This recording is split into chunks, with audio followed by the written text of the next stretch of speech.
Muy buenas tardes a todos y a todas. Un gusto tenerlos aquí participando en esta conferencia del día de hoy. Primero, en nombre de la Escuela de Economía y bajo la cátedra de del profesor Alexis Orozco, tenemos un invitado muy importante don José Luis Arce, quien tiene mucha experiencia en todo lo que es análisis económico y financiero. Así que José Luis, antes de pasar a presentarlo y comentarles un poquito, José Luis, primero agradecerle a José Luis su disposición siempre para colaborar con la escuela. Muchísimas gracias por aceptar la invitación y muchas gracias por compartir con nosotros esta tarde. A todos los muchachos, que participan hoy, los estudiantes, recordarles que tienen que identificarse como de los cursos por el que están participando, y a los demás invitados, pues bienvenidos y qué gusto que estén por acá. Bueno, yo quiero comentarles que don José Luis Arce es máster en Economía de la Universidad Alberto Hurtado de Chile, y también él es bachiller en Economía de nuestra escuela, egresado a nuestra escuela. Don José Luis Arce actualmente es director de la empresa FCS Análisis y Estrategia, específicamente en el área de análisis macroeconómico y financiero. Y don José Luis en realidad tiene un amplio currículum. Entre algunas cosas importantes, tal vez que quisiera citar, es que él fue presidente del Consejo Nacional de Supervisión del Sistema Financiero, del CONACYF, durante bastantes años, más de 10 años. También fue, presidente y director. Fue socio y director de CEPSA, también, como todos, yo creo que la mayoría conocemos los economistas de CEPSA, ¿verdad? Que es una empresa, una firma también consultora en análisis económico y financiero. Don José Luis también fue director, o es actualmente director y asesor fue director del despacho del Ministerio de Hacienda a finales de los 90. Ahorita es miembro independiente del Comité de Inversión y de Riesgos de diferentes intermediarios en financieros, y tiene también una amplia experiencia en docencia. Ha sido profesor universitario, pues, de la Universidad de Costa Rica, de la Universidad Alma, de Fundepos, de la Universidad de Chile y de la Leeds University. También ha sido consultor de la CEPAL, de PNUD y del BIT. Así que don José, en realidad, como digo, tiene una gran experiencia en lo que es análisis económico y macroeconómico, y de verdad que es un gran gusto tenerlo acá para que él nos converse sobre el tema del impacto económico, o el impacto en las economías sobre este tema de la pandemia del COVID-19, y con una versión regional, con una versión de Centroamérica, en particular con todo este movimiento que ha estado dándose, ¿verdad?, actualmente, y la situación que están enfrentando, pues, algunos de nuestros vecinos, ¿verdad? Así que, sin más preámbulo, don José Luis, de nuevo, muchísimas gracias por estar acá, bienvenido, y quedamos a su disposición. Perfecto, muchísimas gracias. Siempre un gusto, conversar con ustedes. Ahí veo muchos amigos de años, de hace bastante tiempo, y amigos más nuevos que hemos compartido en la carrera profesional recientemente. Veo ahí a Javier y veo a Daniela y a Mauricio, que de verdad los saludo muy efusiva y calurosamente a los tres.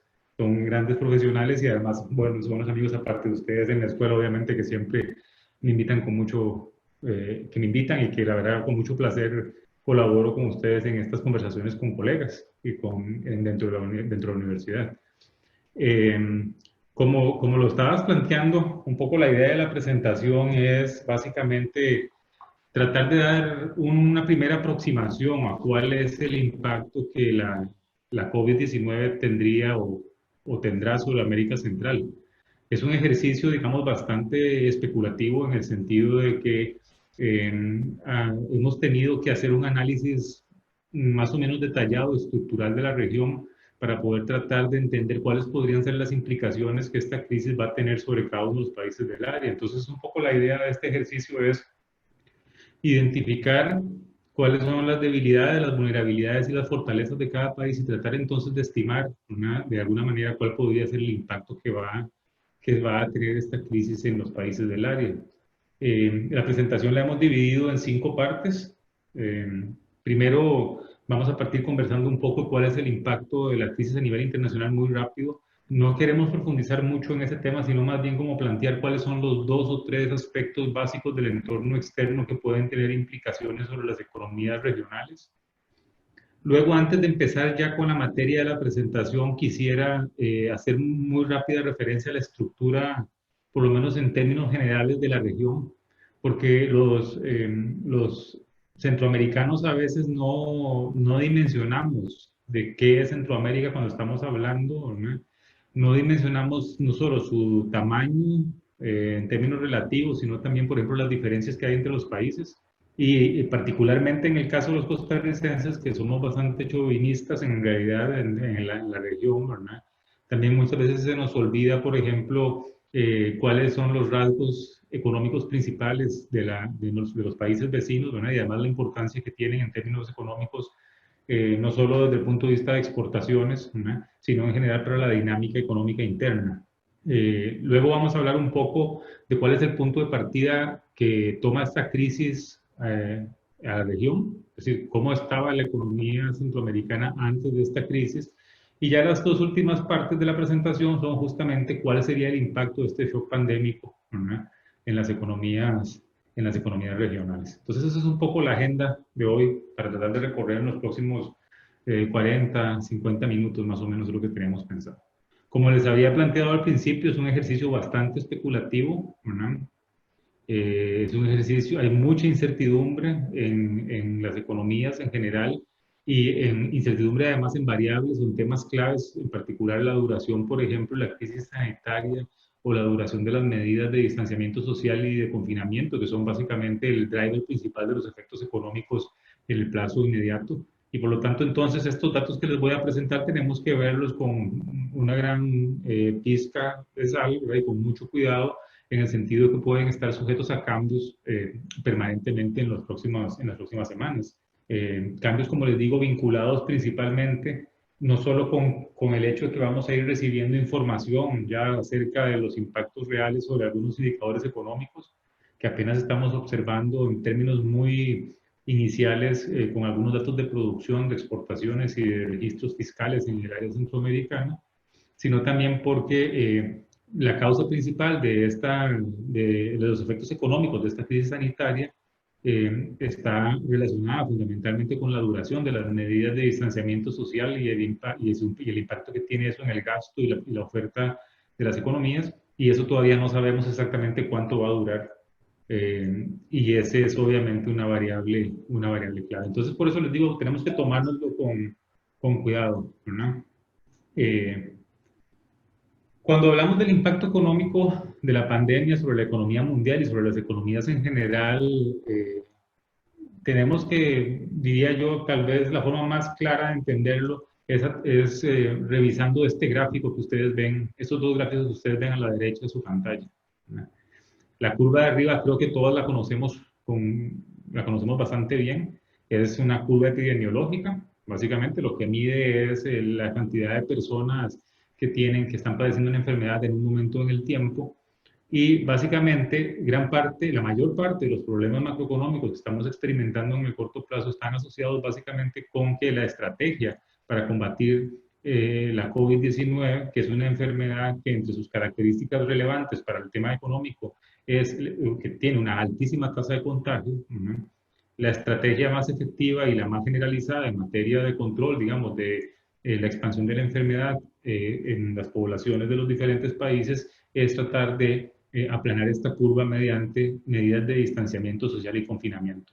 ¿Con qué objetivo? Bueno, ustedes ya lo han escuchado, la idea es que este pico de la curva no sea alto, ¿no? Y sobre todo no sea alto comparado con esta línea azul que ustedes ven aquí, que es la capacidad de los sistemas sanitarios, ¿no? La razón por la cual básicamente deben confinarse las personas o deben tomarse medidas de distanciamiento social es para evitar justamente que una enfermedad muy contagiosa incremente tanto los casos que conduzcan a la saturación de servicios de salud básicos, especialmente básicos en esta coyuntura, especialmente las unidades de terapia intensiva, ¿verdad? Que son un recurso escaso, ¿verdad? Y que su saturación generalmente conduce en los países en que ha sucedido desgraciadamente a una elevación importante de las tasas de letalidad de la enfermedad. Normalmente la enfermedad no parece ser muy letal, no parece tener tasas de letalidad muy altas, pero cuando se combina con ciertas características o rasgos de las personas, y en particular cuando se combina con la incapacidad de los sistemas sanitarios para atender a los pacientes críticos, las tasas de letalidad aumentan sustancialmente, incluso algunas llegando a más de 15, más de 10, 15%. Entonces, debe aplanarse la curva epidemiológica. Hacer eso implica confinar y distanciar a las personas socialmente, y eso nos lleva entonces a la segunda curva, que es la parte de abajo, que es la curva económica. El distanciamiento social y el confinamiento literalmente equivalen a apagar el interruptor de las economías urbanas principalmente. Es decir, si ustedes analizan en detalle lo que sucede en la mayoría de los países, lo que está sucediendo es básicamente que las actividades económicas urbanas, principalmente en las zonas de alta concentración de personas, literalmente se apagan, y eso implica entonces un shock de oferta y un shock de demanda muy grande que conduce a una contracción brutal de la actividad económica, algo que no hemos visto nunca en la historia, y no lo hemos visto no solo nunca en la historia en términos de la magnitud, sino también en términos de la velocidad con la que se está generando este efecto. Entonces, cuando queremos empezar a ver cuál es el impacto que tiene esto, ¿verdad?, sobre las economías, básicamente el origen del impacto económico está vinculado, como lo he dicho varias veces, con el distanciamiento social, y eso nos lleva a tres tipos de efectos. Efectos sobre la oferta, básicamente el cierre de la producción de bienes y servicios producto a las medidas de confinamiento y distanciamiento social, y sobre todo impactos sobre la demanda, ¿verdad?, que tienen que ver básicamente con el hecho de que más o menos entre el 25 al 30% del gasto de consumo de una familia típica urbana, en promedio a nivel de muchos países, prácticamente desaparece debido al hecho de que no pueden salir de sus casas, o de que por razones sanitarias ciertos tipos de negocios, especialmente servicios urbanos, tienen que dejar de operar. Entonces hay un impacto sobre la demanda. La desaparición de un componente de la demanda es muy importante, muy rápido, ¿no?, que junto con el impacto sobre la oferta deprime la actividad económica, ¿no? Además deteriora la confianza de los agentes económicos, las personas deciden gastar menos tanto en consumo como en inversión, y conforme esto va convirtiéndose en una desaceleración marcada de la economía y en una destrucción de empleo y reducción en los niveles de ingreso real, entonces empezamos a tener además una contracción adicional o una reducción adicional en el ritmo de crecimiento del gasto, vinculado básicamente con el empobrecimiento general de la población. Hay también un efecto adicional que es el efecto financiero, ¿verdad?, que a nivel internacional fue particularmente intenso, sobre todo en las primeras 2 semanas de la crisis, diría yo, y tiene que ver con un hecho que sucede en todas las crisis de esta naturaleza. Lo vimos en el año 2008 también, en la gran crisis financiera del año 2008-2009, y es que cuando suceden este tipo de eventos, ¿verdad?, los mercados de crédito se paralizan básicamente porque las contrapartes dejan de confiar en los otros. En situaciones como estas, por ejemplo, los bancos, los inversionistas o ahorristas individuales, diferentes intermediarios financieros, no saben exactamente qué va a suceder con sus contrapartes, es decir, con las contrapartes a las cuales le otorgan crédito, y eso genera entonces disrupciones importantes en los canales crediticios, que se reflejan, por ejemplo, en aumentos en los costos de financiamiento, en reducción de crédito, ¿verdad?, en caída en los precios de los activos, que fue lo que vimos, por ejemplo, especialmente en las economías avanzadas, porque en América Central no tenemos ni siquiera mercados financieros de este tipo, digamos, bursátiles o de capital como los que tenemos en las economías avanzadas, y que se reflejaron en alta volatilidad y especialmente en caída de precios de los activos. Este impacto sobre los mercados financieros es un tema importante. Yo no lo voy a analizar en mucho detalle en esta ocasión, Yo creo que es un tema interesante de analizar porque al principio, especialmente cuando uno se revisa la información de los mercados financieros a nivel global, ¿verdad? Al principio la incertidumbre, los índices de volatilidad, la caída de precios de activos fueron abrumadores, ¿verdad? Pero en alguna medida las inyecciones de liquidez de los bancos centrales de las economías avanzadas y decisiones además de naturaleza regulatoria principalmente, pero sobre todo las expansiones de liquidez de bancos centrales de economías avanzadas ayudaron a tranquilizar bastante estos mercados, ¿verdad? Eh, yo no justificaría, digamos, lo que ha sucedido con las bolsas de valores en los Estados Unidos.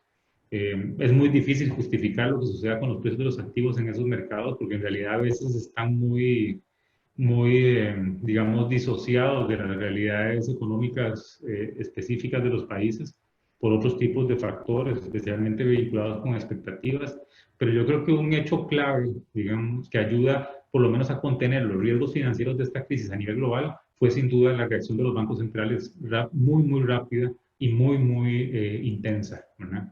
Vean el caso de la Reserva Federal, no solo expansión, por ejemplo, de su balance en términos de compra de activos, de activos, instrumentos de deuda, sino que en estos momentos la Reserva Federal prácticamente está comprando cualquier activo financiero. La semana pasada, me parece, si no me equivoco, empezó a comprar incluso hasta ETFs.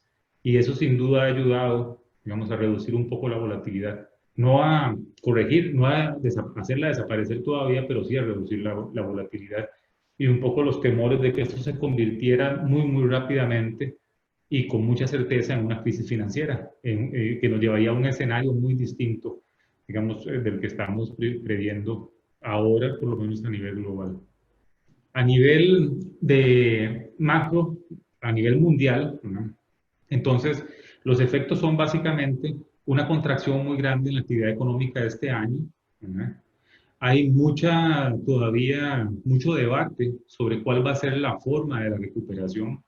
De hecho, si ustedes leen un poco la prensa internacional, se van a dar cuenta que se habla de muchas formas distintas de este proceso de recuperación, que va a ser una V, que va a ser una L, que va a ser como la forma de esta marca de tenis famosa, que es una caída y después una recuperación lenta, ¿verdad? Pero en general el consenso, diría yo todavía en estos momentos, de nuevo, aunque es un terreno bastante incierto, es que el grueso del impacto negativo sobre la actividad económica lo vamos a percibir en el año 2020, ¿verdad? Que la recuperación puede ser lenta en algunos países, especialmente en las economías emergentes y en desarrollo, y un poco más rápida probablemente por la solidez financiera de estas economías, en el caso de las economías avanzadas y asiáticas, y que en general el grueso del impacto negativo sobre la producción va a estar concentrado principalmente en el primero, segundo y tercer trimestre de este año. Ya con los datos del primer trimestre, por ejemplo, en Estados Unidos y en Europa, hemos visto una contracción.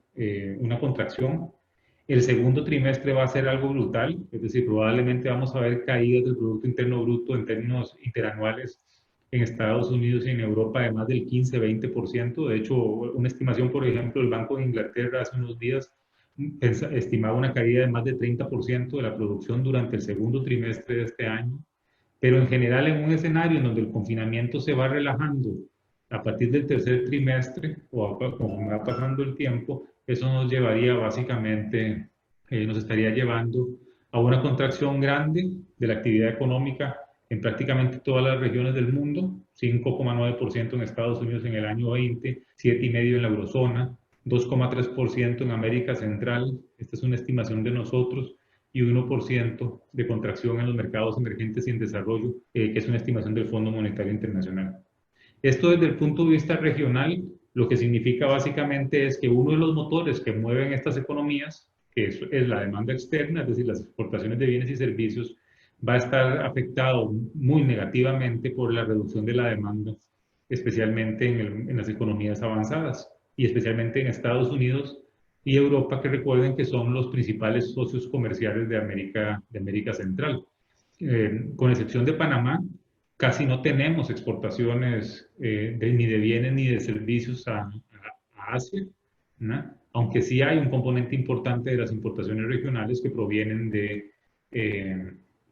Asia, ¿no? Entonces, Primer efecto a nivel externo es sin duda una caída en la demanda y eso va a afectar en forma intensa exportaciones de bienes y servicios, exportaciones manufacturas, por ejemplo, producción industrial en zonas francas, turismo, que es una actividad muy importante en varios países de la región como Costa Rica, Panamá y República Dominicana, ni qué decir en el área del Caribe. Todo eso va a tener una depresión, una contracción de la demanda y eso se va a traducir en menor actividad económica interna. Hay otros dos efectos, ¿verdad? Uno sobre los precios de las materias primas y otro sobre las condiciones financieras que son importantes tenerlos presentes porque aunque en el corto plazo la caída tan fuerte de la actividad económica doméstica y de la demanda externa los va a opacar, ¿verdad? Sin duda van a ser importantes más en el año 2021 o 2022 hacia adelante, es decir, ya en el proceso de recuperación. Un primer impacto importante es la caída en el petróleo y los precios de materias primas. De nuevo, eso en el año 2020 para la región prácticamente ese alivio no se va a percibir porque la contracción es tan grande en la actividad económica interna y en las exportaciones que no se va a percibir, digamos, el beneficio sobre el ingreso real que tiene una mejora de términos de intercambio. Pero en general, de cara al año 2021 y más allá, las expectativas de que veamos precios de petróleo bajos y estables y que además veamos materias primas bastante estables y con cierta tendencia a la baja, es sin duda un elemento importante para la región, porque tenemos que recordar que Centroamérica son economías importadoras netas de materias primas, y especialmente los hidrocarburos son particularmente relevantes, ¿verdad? Porque no solo son la fuente principal de energía, de transporte, sino que especialmente en el Triángulo Norte Centroamericano, es decir, de los países de Nicaragua hacia el norte, los hidrocarburos son parte importante de la matriz de generación eléctrica. Entonces, precios bajos de materias primas implican, y de hidrocarburos en particular, es el equivalente a una mejora de términos, conduce a una mejora de términos de intercambio que se refleja en una mejora en el ingreso real, y esa es una variable importante. La otra cosa también que es importante, pero vamos a matizarlo un poco, es que producto de esta crisis vamos a entrar otra vez en un periodo de bajísimas tasas de interés a nivel internacional. Pero el matiz que hay que dar es que esas bajas tasas de interés a nivel internacional no van a ser disfrutadas inmediatamente por por los países en desarrollo especialmente, porque porque debido a la crisis principalmente al aumento en la aversión al riesgo en los mercados financieros, las primas de riesgo de los países, ¿verdad?, y de las empresas se han aumentado sustancialmente. Entonces tal vez me explico un poco mejor. Digamos, sin duda, después de esto que está sucediendo a nivel internacional, vamos a quedarnos con tasas de interés muy bajas. Otra vez en un periodo de tasas de interés bajas como la que tuvimos después de la gran crisis del año 2008-2009. Lo que pasa es que, aunque hayan bajado ya las tasas de referencia de la política monetaria en las economías avanzadas, ¿verdad?, eso no significa que los países como los centroamericanos o como Costa Rica, por ejemplo, puedan financiarse barato en este momento, porque todavía los niveles de incertidumbre, los niveles de aversión al riesgo, además la percepción de que el shock pandémico, ¿verdad?, va a debilitar las condiciones financieras de los países del área, de la región, ¿verdad?, y los países emergentes especialmente, significa que estos tengan en estos momentos todavía altos costos de financiamiento. Entonces, en el plazo inmediato, ¿verdad?, las tasas pueden estar bajas en las tasas de referencia internacional, pero eso no significa necesariamente que las empresas regionales puedan estarse financiando en esas condiciones todavía. Uno esperaría, digamos, que conforme las condiciones vayan aclarándose, vamos a empezar a ver de nuevo un periodo de tasas bajas que sí va a significar algunos beneficios en materia de financiamiento para los países y las empresas de la región. Un rasgo particular de esta crisis en este momento es que las empresas y los gobiernos en general están teniendo problemas de financiamiento externo, con menor y mayor, con diferentes matices, pero están teniendo problemas de financiamiento externo y eso obviamente debería, conforme va mejorando la situación, cambiar en los próximos años y quedaríamos sin duda con un periodo probablemente largo también de tasas de interés bajas como las que tuvimos después del periodo del al 2009. Bueno, antes de empezar ya a ver números y a tratar de medir qué es lo que pasa, quiero nada más conversar un poquitito sobre los rasgos estructurales. Después esto lo voy a retomar con más detalle más adelante, pero creo que vale la pena hablar un poquitito de los rasgos estructurales regionales. Porque pasa mucho, ¿verdad? En Centroamérica, o que no nos conocemos entre nosotros. Yo estoy seguro que ese es el caso principal en Costa Rica, no nos conocemos entre nosotros, ¿verdad?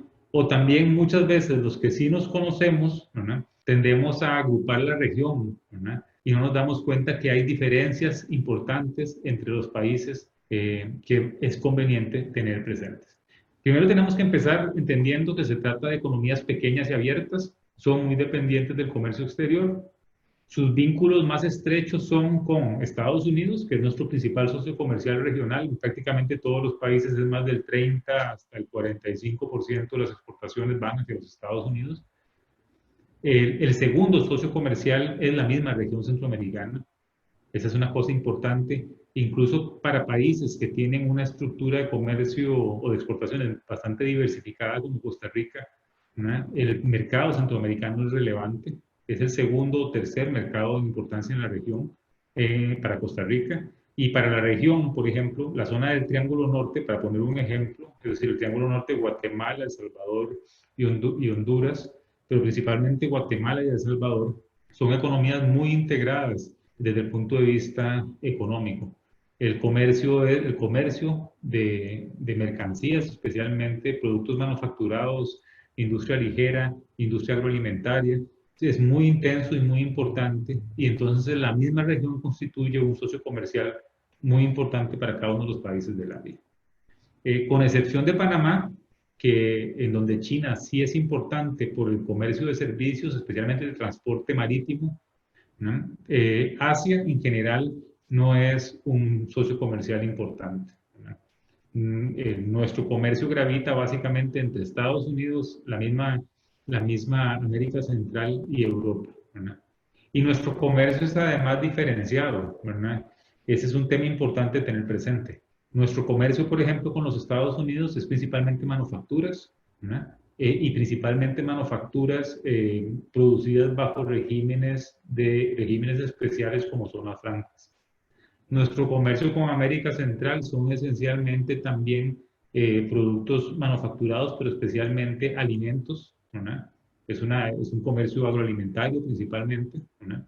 Muy relevante para las industrias que surgieron y que se desarrollaron en los años 50 y 60 del siglo pasado, especialmente al amparo del mercado común centroamericano y la protección, digamos, que existió en aquel momento para el desarrollo de una industria local. Entonces, toda la industria de base local, fuera de zonas francas en general, tiene un mercado o opera dentro de este mercado centroamericano. Y luego, ¿verdad? El comercio con Europa es también muy diferente al otro comercio que tiene la región. El comercio con Europa es fundamentalmente un comercio de productos agrícolas, ¿verdad? Estamos hablando de café, de banano, de frutas, fundamentalmente, en términos generales en toda la región. Entonces, su estructura comercial es muy particular, ¿verdad? En el caso de Panamá, nada más para que lo tengan presente, en el caso de Panamá son los servicios los relevantes y es lógico porque es el canal, ¿no?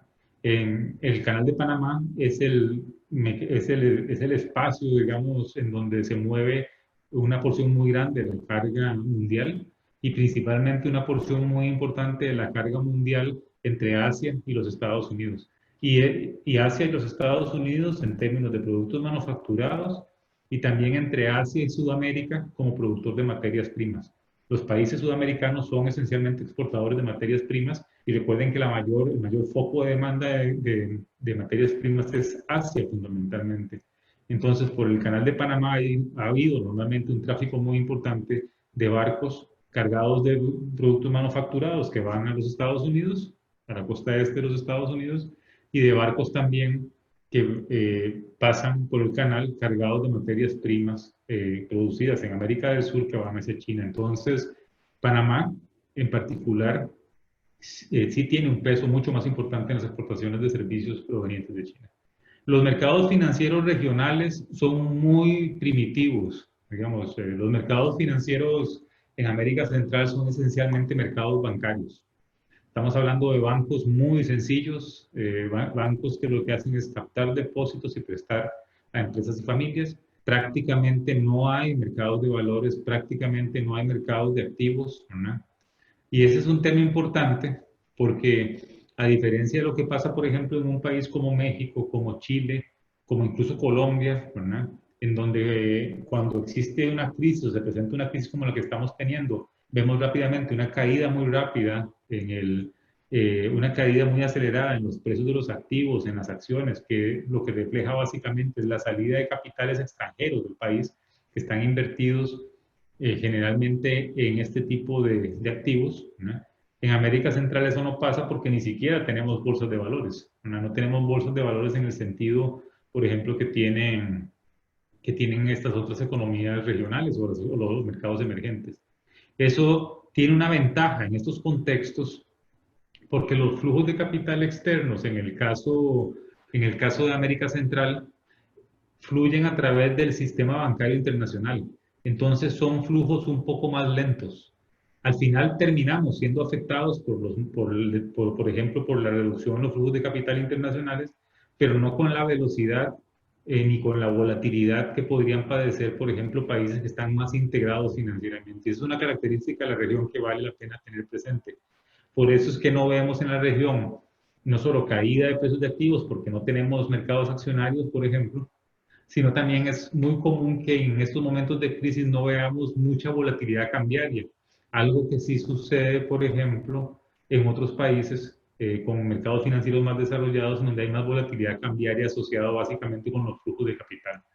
Esto es relevante en esta crisis porque, solo como referencia, la salida de capitales de mercados emergentes y en desarrollo que se presentó durante las primeras 5 o 6 semanas de esta crisis fue la mayor de la historia. En más o menos 3 o 4 semanas deben haber salido casi 100.000 millones de dólares de mercados emergentes y en desarrollo. Salieron básicamente atemorizados en ese fenómeno del flight to quality que sucede mucho cuando se presentan crisis como estas, que es en medio del temor, yo mejor me deshago de los activos riesgosos, dentro de los cuales sin duda están los activos de nuestros países, y me refugio en activos que considero más sólidos, menos riesgosos. Y eso golpeó muy rápido a los mercados emergentes. A nosotros nos golpea principalmente a través de la reducción del acceso al crédito bancario, pero no vemos caídas en mercados accionarios porque no existen, y no vemos sobre todo caídas en los precios de las monedas muy intensas porque tampoco existe esa velocidad de este ajuste en relación con el resto del mundo. Tercer rasgo importante, la migración, ¿verdad? En los países del Triángulo Norte y en República Dominicana, los ingresos que provienen del exterior en forma de remesas que envían trabajadores migrantes a sus familias es una fuente muy, muy importante de ingreso, ¿verdad? En algunos países estamos hablando de más del 15, casi 20% del PIB en flujos de remesas, ¿verdad? Eso obviamente también es un elemento que va a estar siendo golpeado en forma muy intensa por esta crisis. El dato más reciente que vi, por ejemplo, de remesas en el caso de El Salvador mostraba una caída del 40% en las remesas en el mes de abril, ¿verdad? Entonces, esta vinculación con el mercado, con la economía internacional a través de flujos de remesas es importante, especialmente en el Triángulo Norte. Y de hecho, cambia un poco la estructura económica de esos países en particular. Luego, los países también son muy distintos en estructuras productivas. Por ejemplo, República Dominicana, Costa Rica y Panamá son países básicamente en donde los servicios representan más del entre 60 y 70% del PIB, ¿verdad? Y son servicios tanto de exportación, por ejemplo, como el turismo, como servicios bancarios, como transporte, como logística, como servicios empresariales, pero también servicios que consumen las familias y las empresas locales, es decir, servicios que básicamente sirven al mercado doméstico. En el caso de Honduras y Nicaragua, el peso relativo del agro es mucho más grande. En Honduras y Nicaragua el peso del agro es más o menos más del 10-15%. En Costa Rica, por ejemplo, y Panamá el agro es menos del 5% del PIB. Entonces son países con un peso mucho más importante de la situación agrícola. En Honduras y Nicaragua, por ejemplo, el deterioro de las cosechas cafeteras o buenas cosechas cafeteras condiciones climatológicas, tienen un impacto más grande sobre sobre la economía local que en Costa Rica o Panamá, por ejemplo, en donde el sector agrícola es muy pequeño en relación con el tamaño global de la economía. En Guatemala y El Salvador, el sector más importante es el industrial, generalmente tienen un peso muy relevante de las manufacturas, ya sea para el mercado regional o para el mercado estadounidense a través de mecanismos especiales como las zonas francas, que son muy importantes en toda la región, pero que son particularmente importantes en Guatemala y El Salvador. Solo para tener una idea rápida de lo que estamos hablando, cuando hablamos de América Central, estamos hablando de una región económica de 275.000 millones de dólares anuales. Esto es más o menos como una cuarta parte del PIB de México y más o menos como un 15% del PIB de Brasil. La economía más grande de la región es Guatemala, son 81.000 millones de dólares, eso es el 30% de la economía regional. La segunda economía más grande es Panamá, con casi 70.000 millones de dólares, estos son datos del año pasado. Y la tercera economía de la región en tamaño, en valor de su producción, es Costa Rica con 61.000 millones de dólares. Solo estos tres países representan 3/4 partes de la región. Nicaragua, que es la economía más chica, es apenas el 4% del PIB regional. Si revisamos algunas variables claves, por ejemplo, como el consumo de los hogares, la estructura es parecida, ¿verdad? Guatemala es el mercado de consumo más grande, es decir, la mayor parte del consumo de las familias en la región está en Guatemala, es el 32% del consumo regional, seguido de Costa Rica y Panamá, que representan básicamente el 23 y el 17% del consumo regional. Una cosa interesante, que luego lo vamos a hablar en un poco más detalle, es que los países tienen propensiones medias a consumir muy distintas, ¿verdad? Por ejemplo, Panamá, de cada 100 dólares de producción nominal anual, más o menos 47 dólares, 48 dólares los dedica al consumo. Tiene una tasa de inversión muy grande, una tasa de inversión casi del sudeste asiático.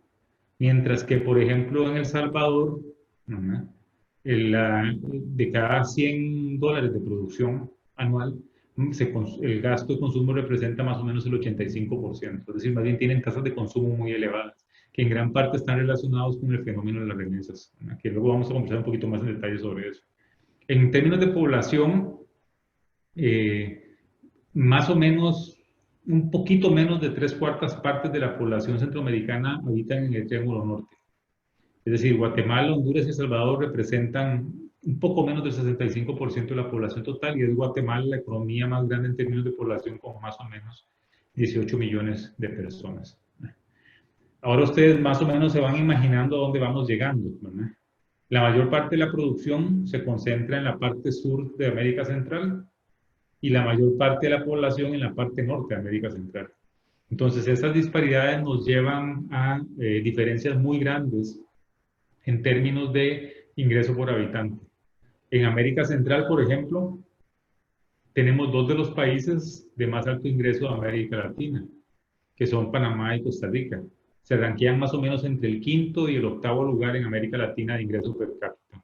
Panamá es en estos momentos el país de América Central con el mayor ingreso per cápita, esto sin ajustar por paridad de poder de compra, son 16.000 dólares por persona en promedio en el año 19, y Costa Rica es el segundo país en términos de ingreso per cápita con un poquito más de 12.000 dólares. Pero vean las disparidades. El ingreso per cápita de Guatemala, que es el tercer lugar, es más o menos una cuarta parte, ¿verdad?, del ingreso de Panamá y más o menos una tercera parte del ingreso per cápita de Costa Rica. Y ni qué decir el caso de Nicaragua, que es el país más pobre en términos de ingreso en la región, con 1.900 dólares por año. En términos de crecimiento, a lo largo de los últimos 5 años, Panamá ha sido la economía de mayor crecimiento regional. El ritmo de crecimiento real es más o menos de 3,2% por año. Luego están El Salvador, Guatemala y Costa Rica con crecimientos promedio de más o menos un 2% antes de esta crisis. Y Nicaragua aparece en este gráfico como en el último lugar, con prácticamente un crecimiento nulo per cápita. Pero Nicaragua, básicamente, esa posición la obtuvo a partir del año 2018 con la crisis política e institucional que condujo a una contracción muy grande de la economía nicaragüense desde el año 18, ¿verdad? Si hubiéramos hecho este gráfico antes del año 2018, Nicaragua hubiera aparecido a la par de Panamá como el país de más rápido crecimiento en la región, ¿verdad?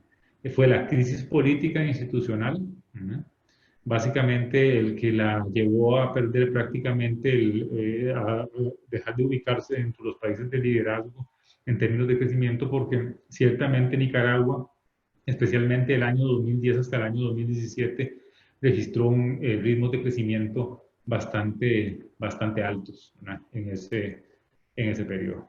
Okay. Bueno, hablemos ahora ya un poco de hoy. Vamos a ver, en primer lugar, de dónde nos toma la crisis y ya entrar en materia acerca de cuáles son los impactos que estaríamos previendo en el caso de la crisis en América Central.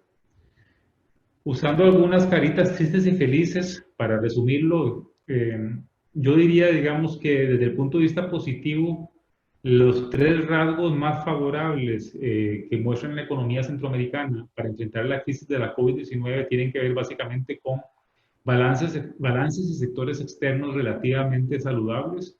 Es decir, no hay prácticamente un país en la región que tenga un déficit en cuenta corriente alto antes de la crisis, que no tenga altos niveles de reservas y que no haya mostrado en general cierta fortaleza en los sectores externos. Es decir, ciertas fortalezas principalmente en términos de crecimiento de exportación. Eso es algo importante porque déficit en cuenta corriente relativamente bajos o estables, lo que implican son menores requerimientos de financiamiento, que es sin duda algo positivo en el caso de enfrentar una crisis como la que estamos experimentando. Otro rasgo importante son expectativas inflacionarias y cambiarias estables, ancladas. En general no hay procesos, no hay fenómenos, no hemos experimentado fenómenos inflacionarios intensos, hay bastante estabilidad en los mercados de cambio, niveles de reservas elevados, ¿no?, que esto es también un activo para enfrentar la crisis. Y luego otra cosa interesante es que tenemos sistemas financieros simples, pero en general solventes, y con bancos centrales, desde Guatemala hasta República Dominicana, ¿verdad?, que en los últimos 10 años han estado implementando cambios que los hacen, digamos, tener mucho más espacio para que las políticas monetarias, ¿verdad?, en general funcionen mejor. Desde el punto de vista ya no tan positivo, la región la toma esta crisis con un crecimiento leve. De hecho, vamos a ver en un momento que antes de la crisis la región en general apenas estaba empezando a recuperarse de una reducción importante en el ritmo de crecimiento de la economía. La toma además en un momento de desapalancamiento del sector privado, es decir, en un momento en donde el nivel de crédito respecto al producto ha caído en varios países o estaba bastante estable en varios países. Y lo que definitivamente nos toma muy tristes, en una situación muy precaria, es en los espacios fiscales, ¿verdad? Muchos países de la región prácticamente no tienen espacios fiscales para enfrentar la crisis. El Salvador, por ejemplo, y Costa Rica literalmente no tienen espacio fiscal para poder enfrentar esta crisis. Los otros países tienen algunos espacios un poco más amplios, pero son también relativamente, digamos, precarios. Y la otra cosa importante es que esta crisis toma a la región, básicamente, en un marco de deterioro político institucional muy grande, en particular en la parte norte de América Central. De Nicaragua hacia Guatemala, por ejemplo, los escenarios políticos son son muy preocupantes antes de la crisis, en el sentido de debilidades institucionales, tendencias autoritarias de los gobiernos, básicamente problemas de gobernabilidad, corrupción, ausencia de transparencia, el surgimiento de liderazgos populistas, que antes de la crisis se estaban apenas insinuando, pero que por ejemplo en el caso de El Salvador, yo creo que ya sin duda alguna ya sabemos cuál es, de qué madera está hecho el presidente Bukele. Y eso sin duda es un problema, justamente en una crisis que va a provocar una profunda contracción de la economía y un empobrecimiento importante de la población. Entonces, en materia macro, como les decía, antes de la crisis estábamos hablando de una región que se había estado desacelerando y que apenas empezaba a crecer a un ritmo un poquito más rápido, pero siempre por debajo del que tuvimos los años previos. una región con estabilidad cambiaria y con estabilidad de precios, una región con bajos niveles de déficit externos, excepto Panamá, que por ser un país que invierte mucho, tiene un déficit externo muy grande, pero el resto de la región con déficits bajos en cuenta corriente, ¿verdad? Y altos niveles de reservas. Esos puntitos rojos que ustedes ven acá son las reservas monetarias internacionales en el año 19 como porcentaje del PIB. Son en casi todos los países, incluyendo Costa Rica, a nivel de reservas altos, con déficits bajos en cuenta corriente. Y en donde desgraciadamente el espacio fiscal, el espacio es muy pequeño, es en la parte fiscal, en donde algunos países tienen déficits altos, especialmente Costa Rica, donde el déficit es espeluznante, ¿verdad? 6-7% del PIB en el año 2019, y además no solo déficits altos, sino que hay en muchos países de la región niveles de deuda bastante elevados. En particular, El Salvador, Nicaragua y Costa Rica con niveles de deuda gubernamental, esto es solo deuda del gobierno central por encima del 60% del PIB. Nosotros en FCS construimos un índice político-económico, ¿verdad? Con un conjunto de variables. Y antes de esta crisis, en marzo del 2020, vean, por ejemplo, el color que tenía el componente político de la región de Nicaragua a Guatemala, ¿verdad? Básicamente es una región que estaba enfrentando problemas bastante graves en materia política que vienen a ser agravados ahora por la crisis provocada por el COVID. Ahora bien, ¿qué es lo que va a pasar o qué es lo que estamos viendo para la región? Bueno, para empezar, lo primero que tenemos que entender, recuerden, es que la causa fundamental del impacto económico que tiene la crisis está asociada con las medidas de distanciamiento social y el confinamiento. Entonces, primero, una cosa que tendremos que ver es si efectivamente la región, con diferentes grados de intensidad, ¿no?, se está distanciando socialmente y se está confinando. Y una forma de verlo, por ejemplo, es revisando la información de Google acerca de los desplazamientos y de la visitación a ciertos lugares públicos. Estos son los datos de patrones de movilidad urbana que publicó Google para el mes de abril. Bueno, esto va cambiando todos los meses, porque se va añadiendo información. Y en general, cuando uno veía la información de América Central, con diferentes intensidades, por ejemplo, las reducciones en los desplazamientos y en la permanencia en lugares de trabajo fue considerable en prácticamente todos los países de la región, incluyendo Nicaragua, que fue el único país que no implementó medidas de distanciamiento social inicialmente en esta crisis, un 13%. La caída, por ejemplo, en, la movilidad, en los indicadores de movilidad urbana relacionados con transporte público, por ejemplo, en Panamá, al mes de abril, comparado con enero y febrero, era un 90% menos, ¿verdad?, de desplazamientos o de visitación a lugares de transporte público. Si vemos, por ejemplo, visitas a parques, a lugares donde se venden alimentos y farmacia, a comercio y recreación, por ejemplo, vemos también tasas de contracción de estos indicadores de desplazamiento y de movilidad urbana por encima del 60% de caída en prácticamente todos los países en rubros como comercio y recreación, con alimentos y farmacia. Entonces, efectivamente, aunque no en todos los países de la región hemos estado viendo medidas de confinamiento, digamos, con enforcement militar o con medidas, por ejemplo, de toques de queda, que no son iguales en todos los países, en realidad incluso en los países que dicen que no han hecho nada, ha habido una caída de por lo menos una tercera parte, por ejemplo, en los movimientos, en los desplazamientos urbanos y la visitación a zonas, a negocios de comercio, de alimentos y farmacias en la región. Entonces, ha habido una reducción importante. La otra cosa importante de entender en la región es un poco cuáles son sus vulnerabilidades en términos de salud. La región es en general una región muy joven. El país que tiene la mediana de población más alta es Costa Rica, donde somos más viejos. La mediana de población costarricense es 33 años. Y en el caso de Costa Rica, la población de más de 65 años es más o menos un 9% de la población, y de más de 55 es más o menos un 19-20% de la población. En el resto de los países, por ejemplo, la población es muy joven.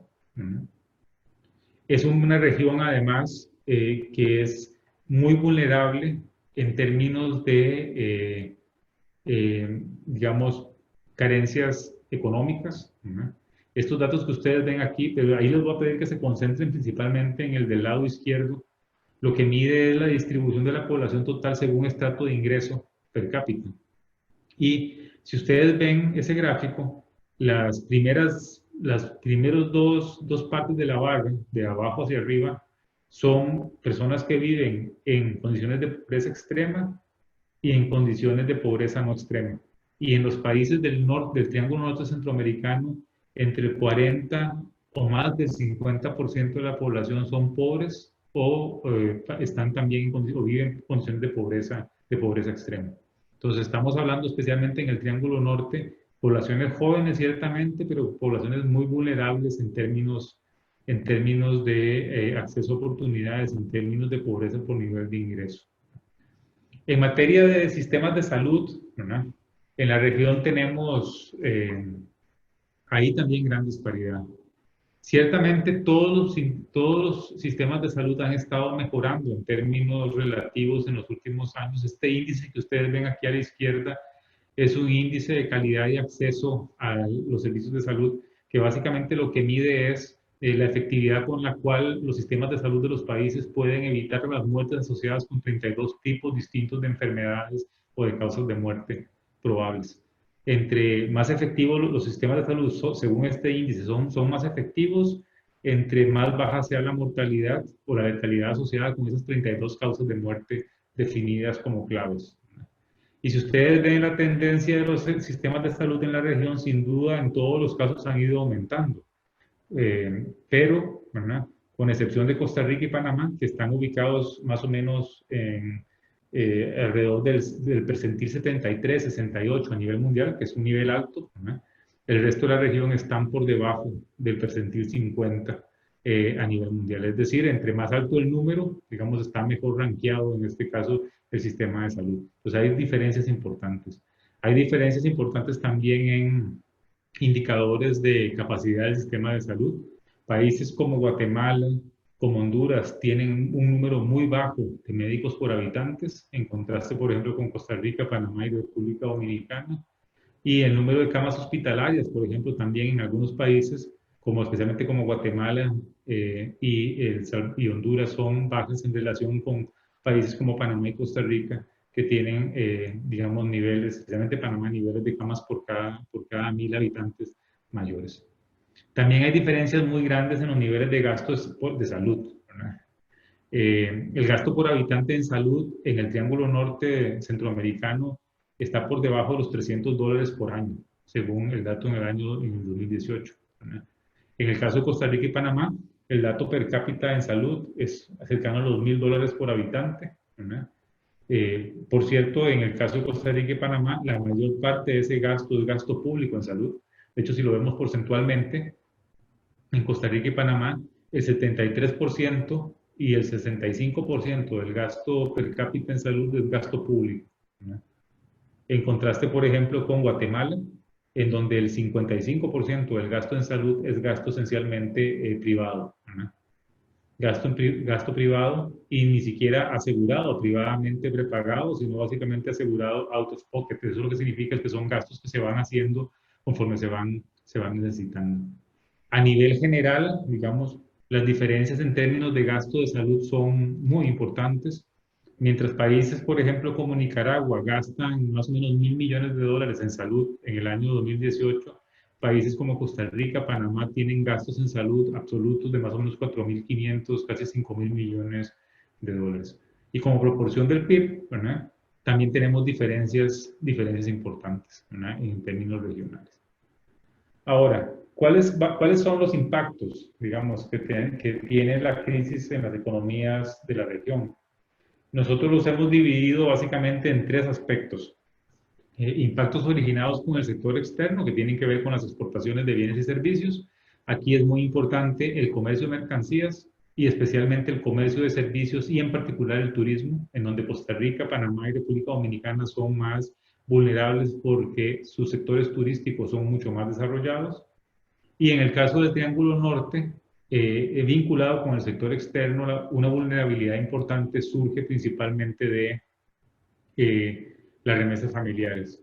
que con un mercado de trabajo en Estados Unidos, que es donde están la mayor parte de los emigrantes centroamericanos, con un mercado de trabajo en donde hemos visto esa destrucción de empleo impresionante de las últimas semanas, más de 25, 30 millones de desempleados en menos de 4 o 5 semanas, sin duda esas remesas van a caer y van a debilitar el ingreso, van a contraer el ingreso de las familias en la región. Vamos a tener un impacto financiero, ¿verdad? Ese impacto financiero viene principalmente en la forma de crédito, más crédito externo menos abundante, más limitado y más costoso para las empresas y para los gobiernos. Y vamos a tener después el impacto sobre el impacto local en la demanda interna, que va a estar asociado básicamente con la contracción de la demanda.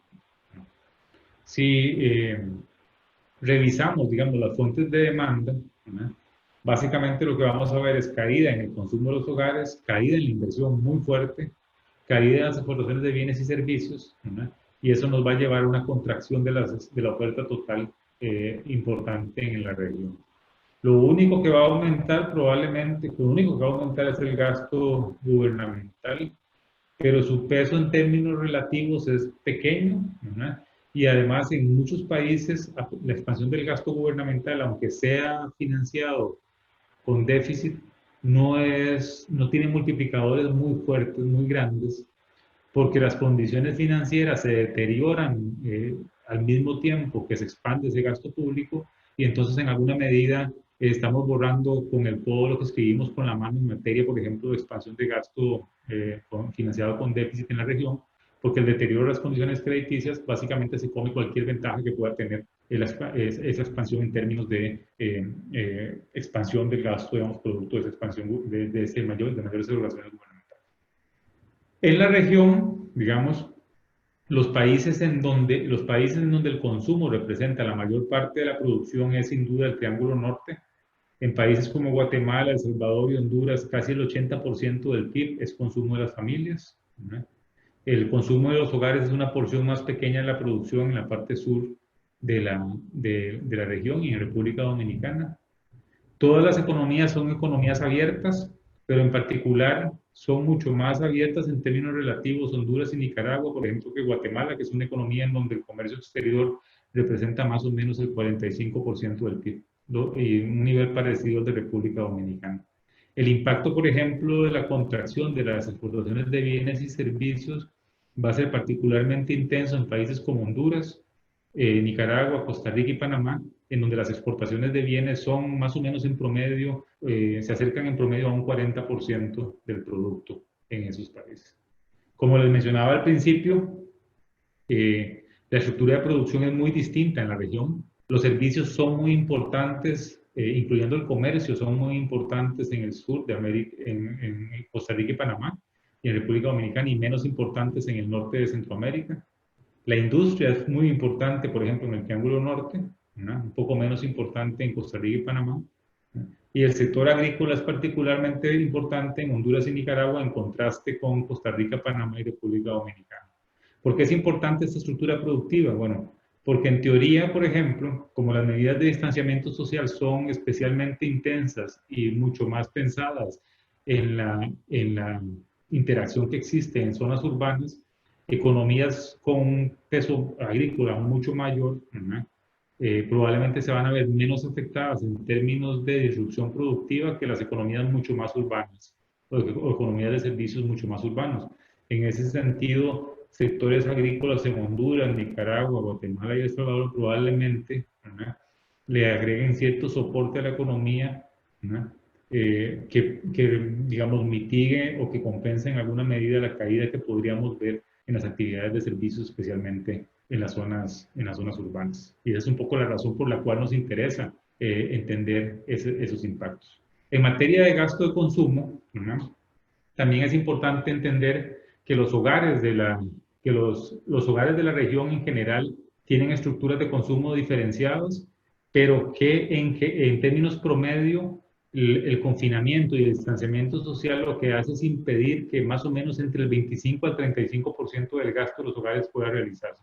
Entonces, por ejemplo, en países en donde hubo, digamos, una aplicación muy estricta, ¿verdad?, de medidas de distanciamiento social, componentes de gasto como bienes y servicios y servicios diversos, restaurantes y hoteles que vean que representan entre el 10 y el 7% del gasto total de las familias, prácticamente desaparecen. Educación, ¿verdad?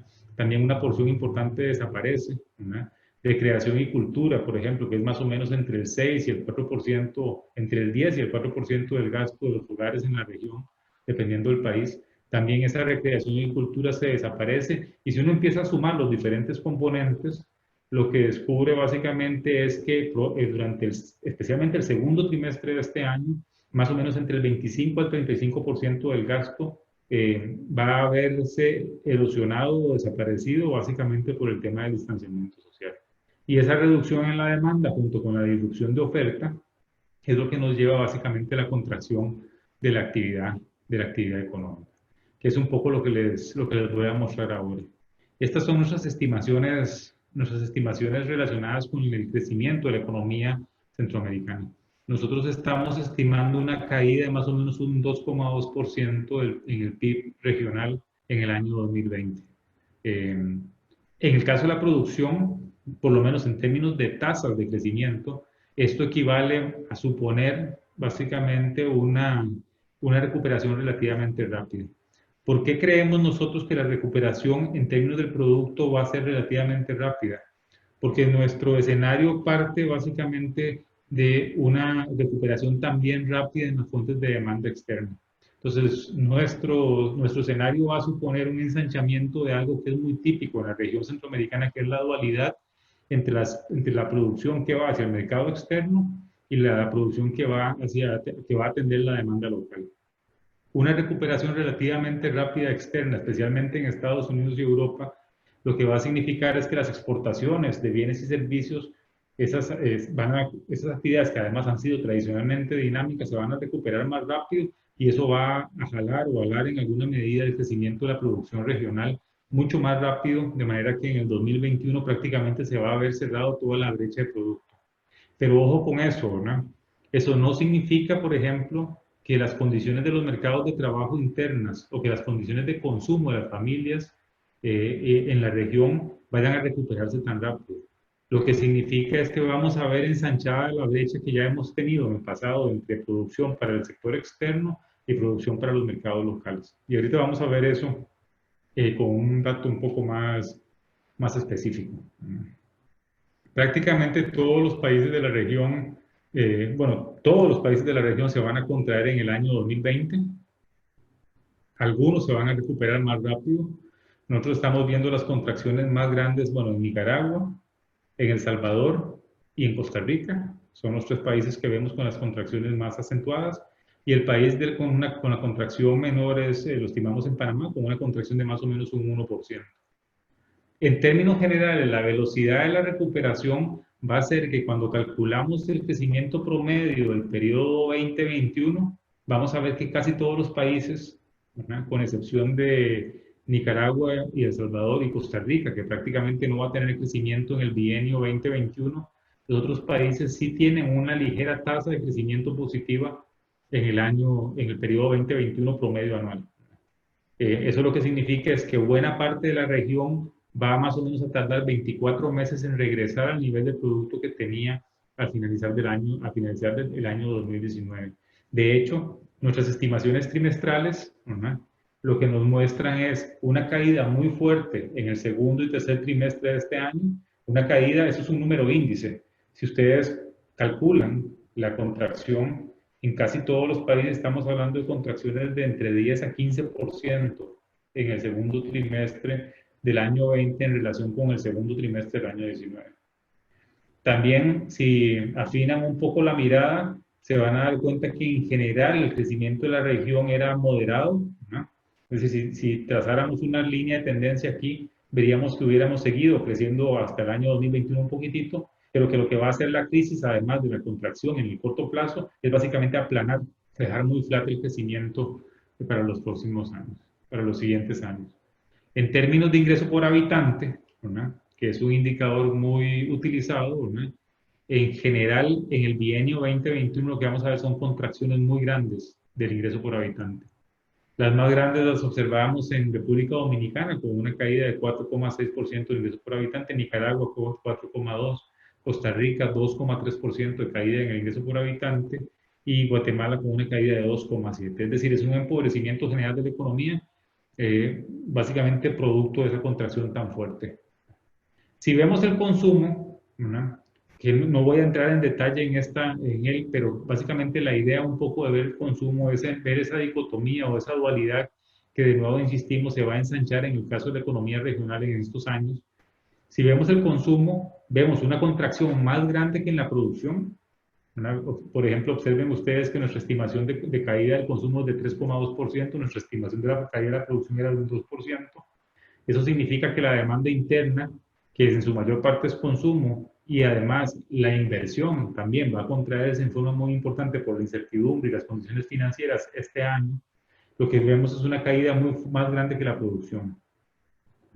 Y la recuperación es más lenta. Eso lo que significa es que va a tardar más de 24 meses en general que se recuperen los niveles de consumo que tenía la región antes de la crisis. Niveles de consumo además que venían desacelerándose. Si ustedes ven los datos históricos, ¿verdad?, el periodo 17-19, el ritmo de crecimiento, ¿verdad?, el consumo era más o menos 3/4 partes del ritmo de crecimiento que teníamos en el periodo 14-16.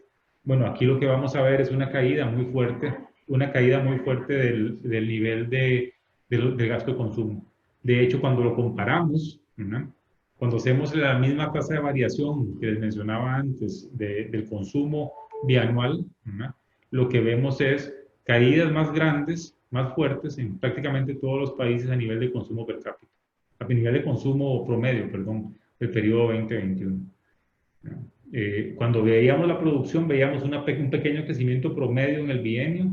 En algunos países, ahora en prácticamente todos los países vemos contracciones en el consumo en este bienio. Y ese es producto de lo que les mencionaba del impacto más grande que estamos viendo sobre el gasto interno.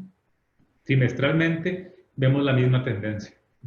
Una tendencia a una contracción muy fuerte del gasto en el segundo y tercer trimestre.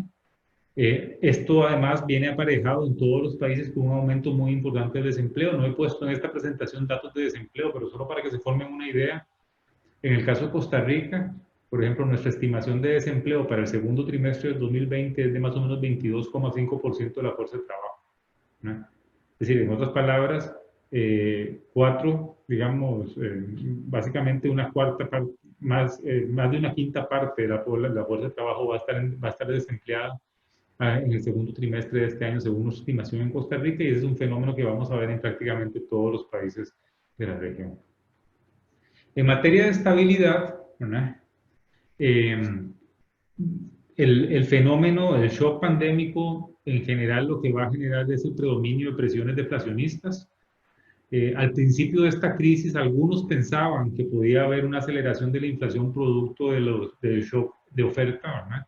Yo creo que esos temores se han ido disipando y en general la sensación es que vamos a tener tasas de inflación bajas, producto de la contracción en la demanda y producto de los bajos precios, de la baja presión inflacionaria externa asociada con las materias primas principalmente.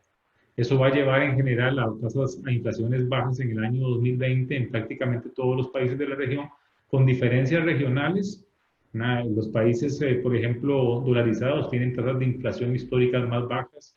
Los países con flexibilidad cambiaria y metas de inflación andan más o menos en niveles medios inflacionarios alrededor del 2%. Y luego tenemos países como Nicaragua y Honduras que tienen regímenes cambiarios más administrados, incluso uno de ellos, Nicaragua, con un régimen de crawling peg, y eso en general se traduce en un ritmo de inflación, digamos, una inercia inflacionaria mayor y un ritmo de inflación más alto.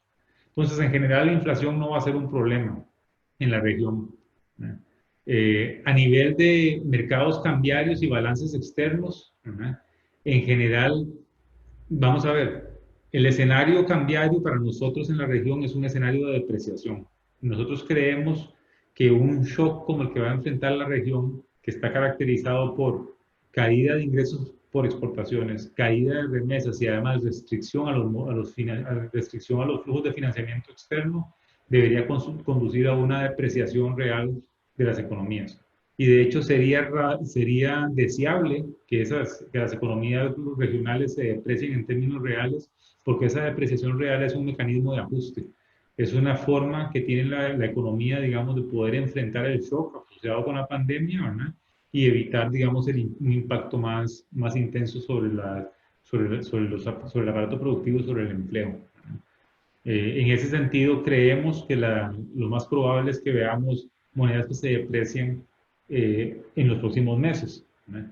Ahora, no creemos que haya volatilidad cambiaria.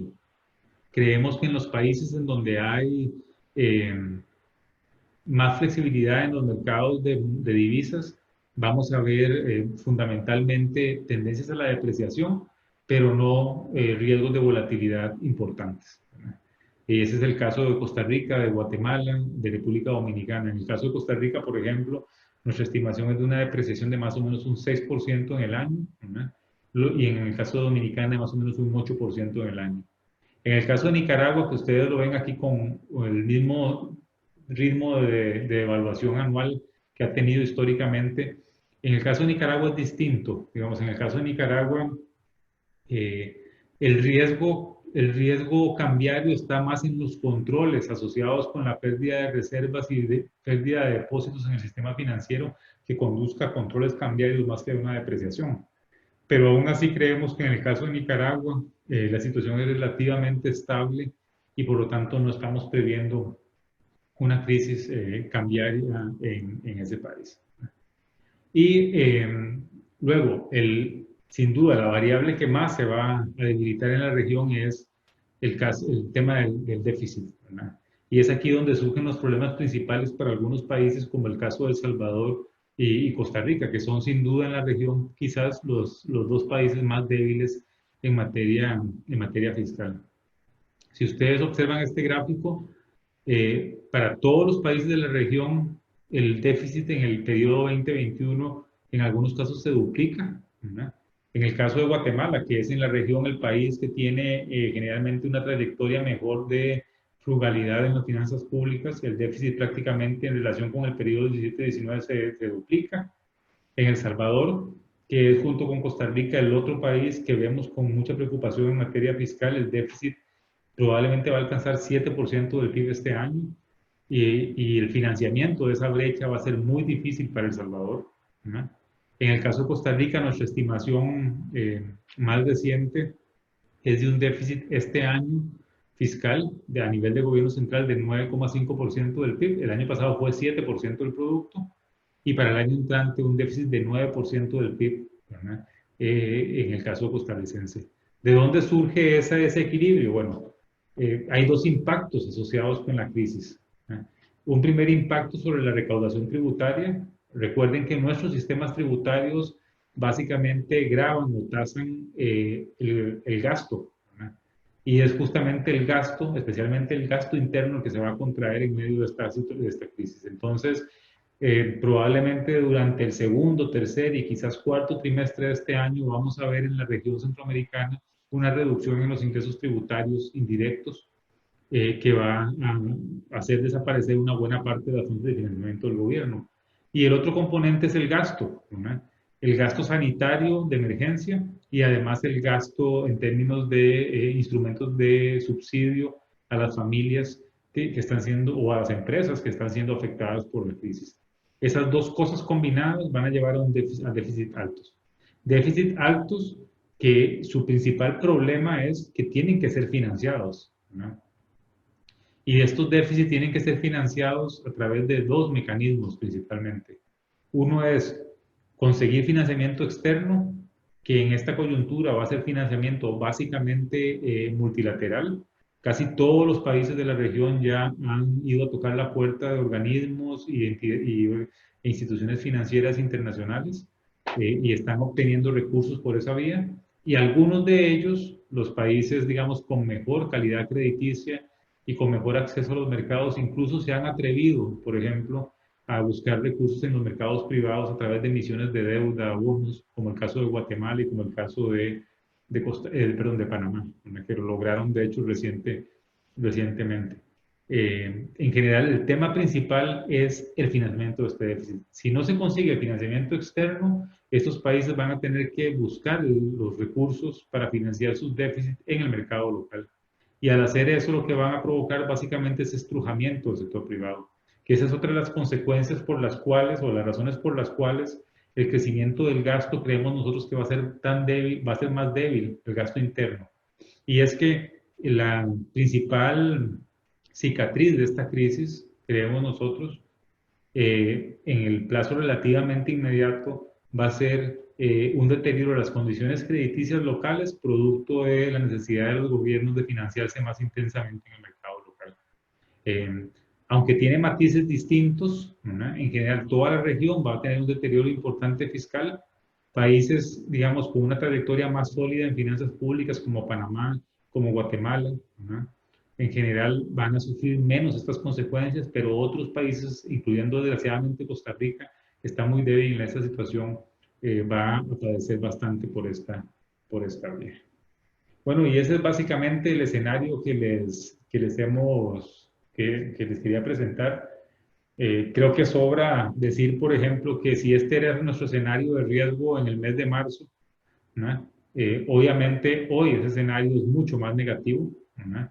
Tenemos en la región en particular 4 países que vemos con mucha más atención por esa combinación de riesgo político y riesgo económico importante, son El Salvador, Honduras, Nicaragua y Costa Rica, pero en general toda la región va a pasar un periodo muy complicado en el año 2021, un empobrecimiento muy importante de la población y sobre todo esa característica que les mencionaba de reducción de efecto más fuerte sobre el gasto interno, ¿verdad?, que sobre las actividades de exportación, y la cicatriz fiscal va a generar también deterioros en las condiciones financieras que van a hacer más lento el proceso de recuperación.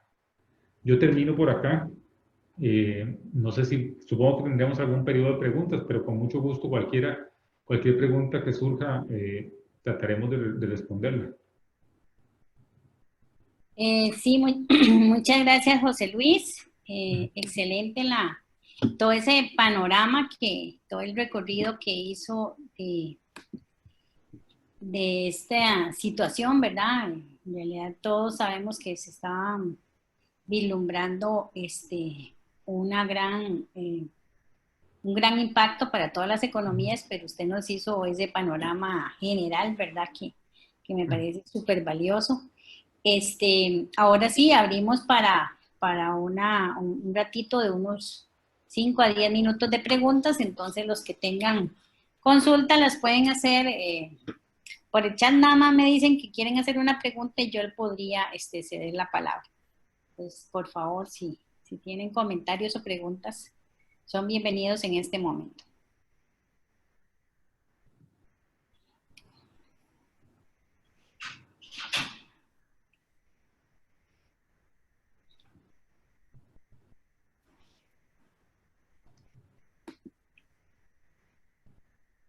A ver, si algunos tienen comentarios o preguntas.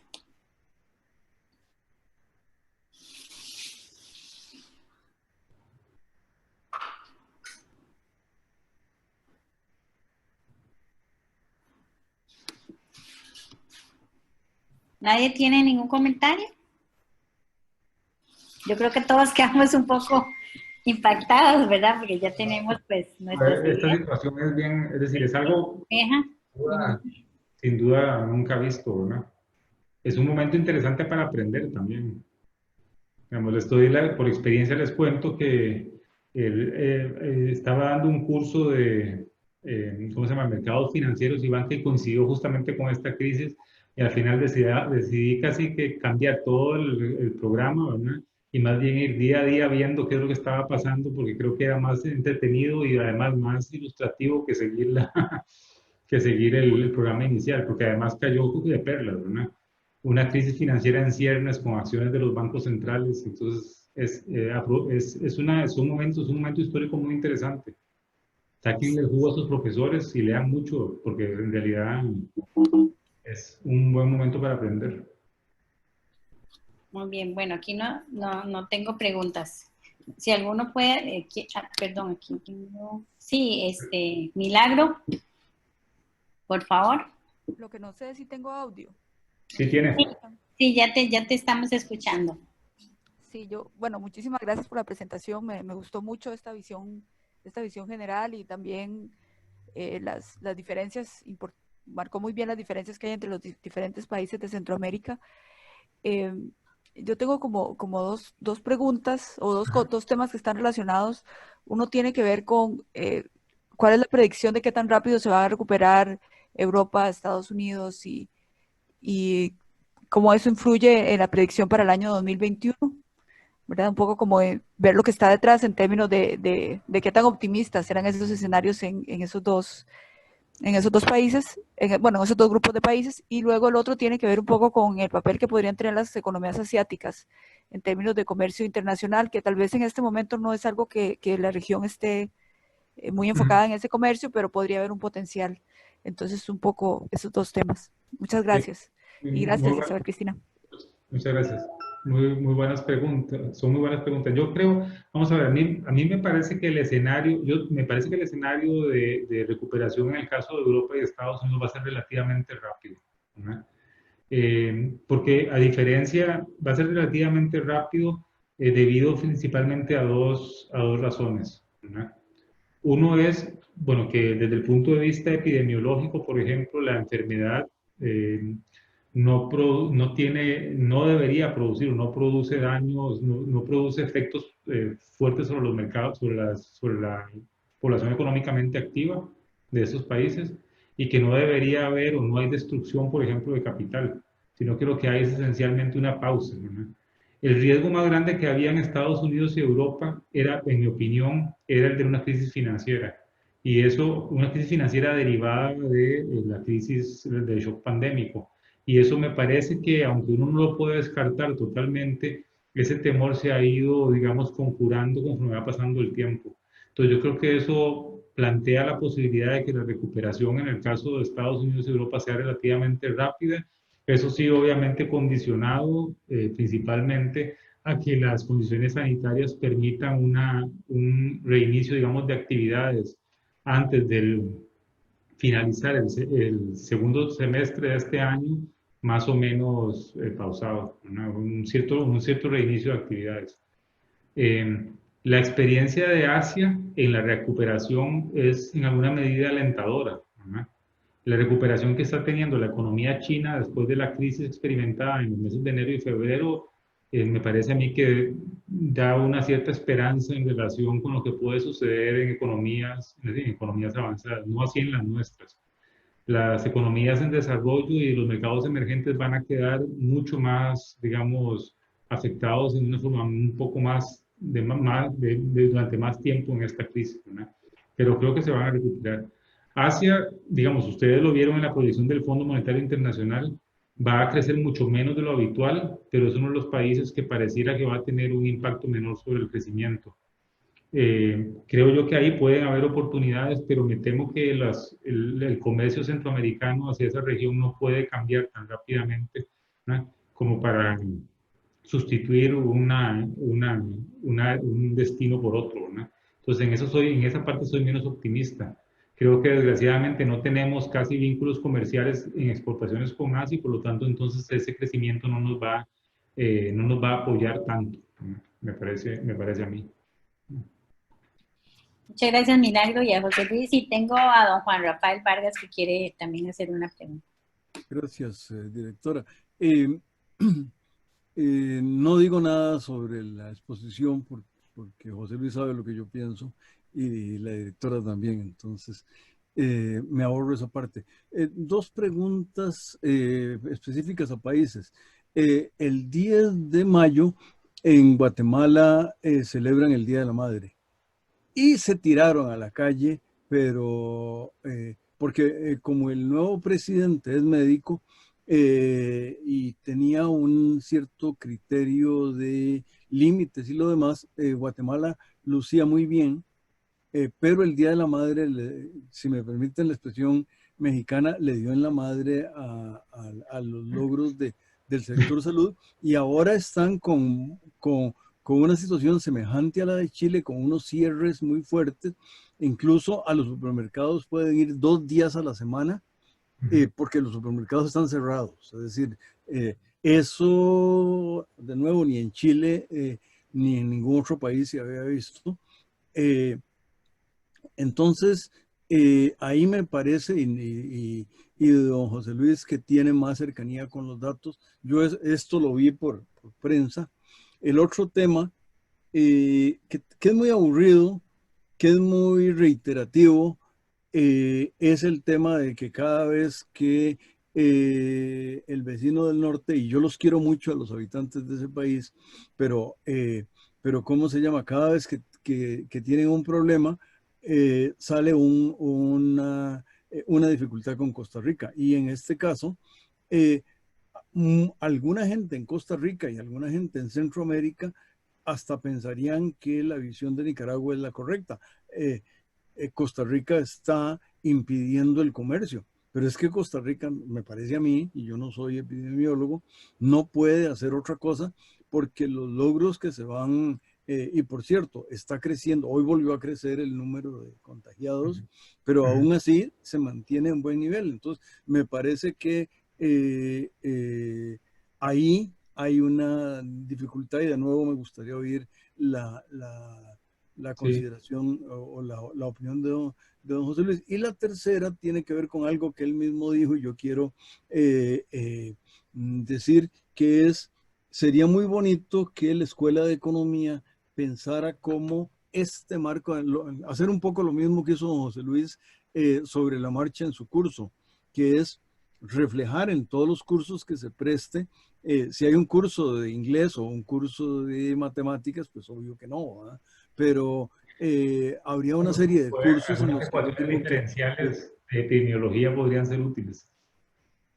Entonces, ese es un comentario mío, pero en los otros dos yo no sé si don José Luis tiene algunos datos adicionales. Sí, yo lo que creo es esto. Yo sí, vamos a ver, una de las grandes debilidades de estas proyecciones son los supuestos en relación con cómo se va a reabrir la economía, ¿no? Y eso sin duda está sujeto al tema sanitario, ¿no? Por ejemplo, un periodo más largo de confinamiento, de confinamiento, de distanciamiento social, lo que va a hacer es hundir más la actividad económica, ¿no?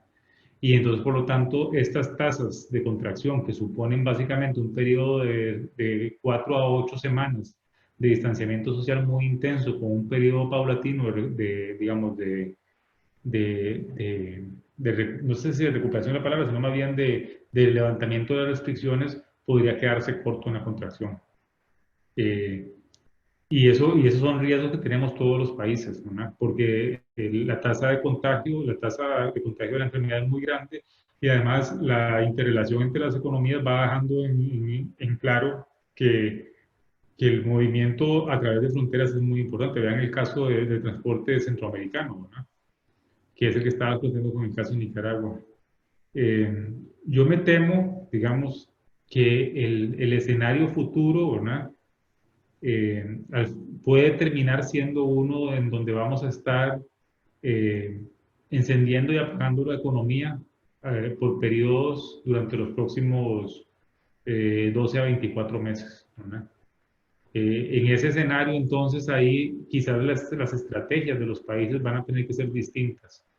A veces uno ve en la política pública centroamericana un poco la idea de que tenemos que tomar decisiones hoy pensando en que esto va a durar 2 o 3 meses y después ya volvemos a la normalidad. Y hay que estar preparados para un escenario, me parece a mí, mucho más complicado, que es un escenario en donde no vamos a volver a la normalidad de antes, sino que hay que empezar a buscar cambios institucionales y de políticas públicas que permitan ese apagado y encendido de la economía a lo largo de un cierto periodo de tiempo. Y eso va a implicar, por ejemplo, cambios en los mercados financieros para poder asegurar que las empresas tengan financiamiento para esos periodos en que van a estar cerradas. Cambios, por ejemplo, en la seguridad social para no hacerla depender, por ejemplo, de los ingresos asociados con el trabajo, sino buscar probablemente financiamientos vinculados con bases tributarias más estables y más amplias. Va a implicar, y esto yo sé que puede provocar polémica, pero creo que eventualmente también pensar en un ingreso básico universal, ¿verdad? O algún mecanismo, por ejemplo, en donde haya que pensar que grandes porciones de la fuerza de trabajo van a estar sin empleo, ¿verdad? O cesantes, o no sé, sin empleo, o no activas productivamente durante ciertos periodos de tiempo, Sí, yo creo que eso puede significar un cambio muy grande en la forma en cómo pensamos que se estructura la producción. Desde el punto de vista de las firmas, por ejemplo, los paradigmas productivos son generalmente paradigmas de producción continua, ¿verdad? Eso podría no ser el futuro. El futuro podría ser perfectamente que yo como empresa tenga que entender que en las próximas 4 semanas voy a tener que producir, ¿verdad? Correr y prepararme incluso para tener inventarios para cubrir la demanda 2 o 3 meses después, que tal vez no lo voy a poder hacer. Que son cambios son cosas totalmente distintas a lo que estamos acostumbrados a hacer. Y eventualmente esa podría ser una realidad. Y en ese caso, estos escenarios obviamente quedarían optimistas en relación con eso, ¿verdad? Probablemente. Pero es muy difícil saberlo, ¿verdad? El caso, por ejemplo, del comercio regional, ya hemos visto, por ejemplo, que muchos de los casos nuevos de personas infectadas en Costa Rica han estado relacionados con el comercio regional.